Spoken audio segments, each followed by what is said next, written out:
नमस्कार. मी सुहानी देशपांडे. अक्षरधन समूहाच्या कथा अभिवाचन स्पर्धेत लेखक श्री सचिन देशपांडे यांची एक कथा सादर करते आहे. कथेचं शीर्षक आहे चूक. आज जवळजवळ 25 वर्षांनी भेटत होते ते एकमेकांना, अगदी ठरवल्याप्रमाणे.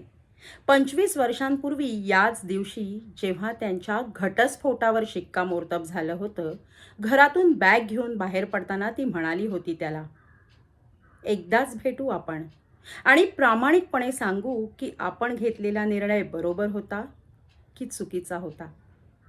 त्यांची पहिली भेट ज्या रतलाम स्टेशनवर झाली होती तिथंच भेटायचं ठरलं होतं त्यांचं.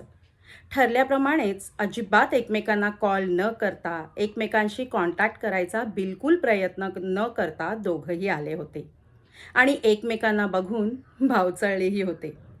दोघंही 50च्या आसपास.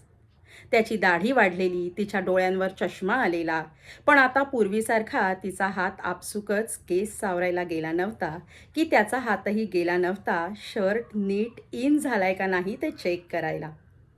गौण होतं त्यांच्यासाठी आता आपापलं दिसणं.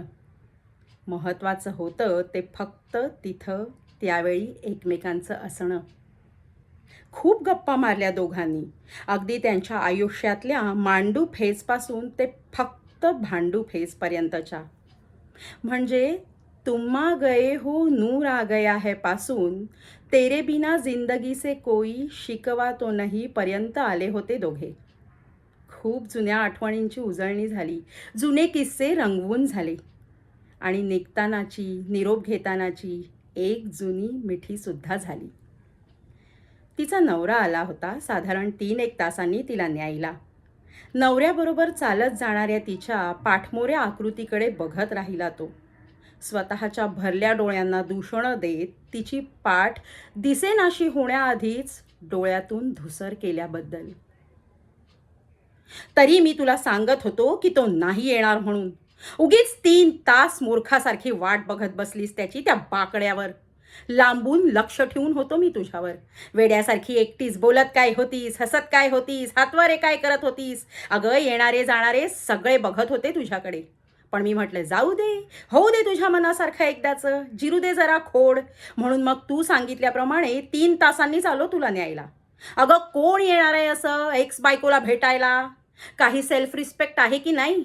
मी असतो त्याच्या जागी तर मीही नसतो आलो. अगदी मेलो असतो पण आलो नसतो. एवढं बोलून नवरा चरफडतच पुढे टॅक्सी शोधायला निघून गेला. तिने झपकन मागे वळून पाहिलं आणि अर्थातच तो नव्हता तिथे. आता ती घळाघळा रडू लागली होती. तोंडावर हात ठेवून अनावर झालेले हुंदके आवरू लागली होती. तिला कळून चुकलं होतं एव्हाना त्याचं तिथं येणं आणि फक्त तिलाच दिसणं. कीव येत होती तिला तिच्या आत्ताच्या नवऱ्याची, ज्याला लग्नाच्या 22 वर्षांनंतरही तिच्यावर पाळत ठेवण्याची गरज भासली होती. आपल्याच बायकोची खोड मोडली जाण्याची इच्छा ज्याच्या मनातून जागृत झाली होती आणि मगासचं नवऱ्याचं शेवटचं वाक्य पुन्हा घुमलं तिच्या कानातून, मी असतो त्याच्या जागी तर मीही आलो नसतो. अगदी मेलो असतो पण आलो नसतो. वैतागलेल्या चेहऱ्याने टॅक्सी टॅक्सी ओरडणाऱ्या आणि आता तिच्याकडे अजिबात लक्ष नसलेल्या नवऱ्याकडे बघून ती म्हणाली, हाच बहुतेक फरक होता त्याच्यात आणि तुझ्यात. ठरल्याप्रमाणे ठरल्या जागी तो मेल्यावरही आला होता. माझ्या येण्याबद्दल अजिबात साशंक न राहता एका अनामिक ओढीने. मनस्वीपणा आजही तसाच आहे त्याचा. तो जळला नाही म्हणायचा बरोबरीने. थोडा रसिकपणा वाढलाय खरा. त्याने मगाशी मारलेल्या मिठीतून तिच्या अंगावर चिकटलेला अरमानीचा वेढावणारा गंध श्वासात भरून घेत कबूल करत मनाशी स्वतःच्या, निर्णय चुकला खरा आपला.